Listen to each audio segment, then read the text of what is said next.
சுவாசம் அறக்கட்டளை மற்றும் இளம்பிள்ளை அனைத்து விதமான செயலிகளின் தயாரிப்பாளர் மற்றும் மொத்த விற்பனையாளர் ஸ்ரீ சக்தி புகழ் டெக்ஸ் இணைந்து வழங்கும் பிளாஸ்டிக்கின் உபயோகத்தை குறைப்போம், வருங்கால தலைமுறைக்கு வளமான பூமியை விட்டுச் செல்வோம் என்ற தலைப்பில் மாபெரும் விழிப்புணர்வு பிரச்சாரம். பிளாஸ்டிக் முழுமையாக சிதைவதற்கு 400 வருடங்கள் அல்லது அதற்கு மேல் கூட ஆகிறது.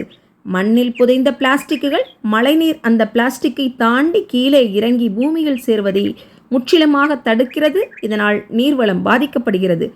பிளாஸ்டிக் உற்பத்தி மலிவானதாக இருப்பினும் பல்வேறு நச்சு ரசாயனங்கள் மற்றும் வண்ணங்களை பயன்படுத்தி செய்யப்படுவதால் சுற்றுச்சூழல் பாதிப்பு ஏற்படுகிறது. பிளாஸ்டிக் மறுசுழற்சி செய்முறை மிகவும் விலை உயர்ந்ததாக இருப்பதால் மறுசுழற்சி செய்யப்படாமல் அப்படியே கழிவுகளாக கொட்டிவிடுகிறதால் பாதிப்பு ஏற்படுகிறது. பிளாஸ்டிக்குகள் அதிக அளவில் பயன்படுத்துவதால் சுற்றுச்சூழல் மாசு ஏற்படுகிறது. பெரும்பாலான பிளாஸ்டிக் கழிவுகள் கடலில் சேர்வதால் நீர்வாழ் உயிரினங்களுக்கு மிகவும் தீங்கு விளைவிக்கிறது. பிளாஸ்டிக் பெட்டிகளில் சாப்பிடுவது புற்றுநோய்க்கு வழிவகுக்கிறது. பிளாஸ்டிக்கை எரிப்பதால் ஏற்படும் நச்சுப் பொருட்கள் காற்றில் கலந்து காற்று மாசு ஏற்படுகிறது. பிளாஸ்டிக் மண்ணின் தரத்தை குறைக்கிறது. பிளாஸ்டிக் எளிதில் தீப்பற்றுவதால் அப்புறப்படுத்தாத பிளாஸ்டிக்குகளில் தீப்பற்றி தீமைகளை உருவாக்குகிறது.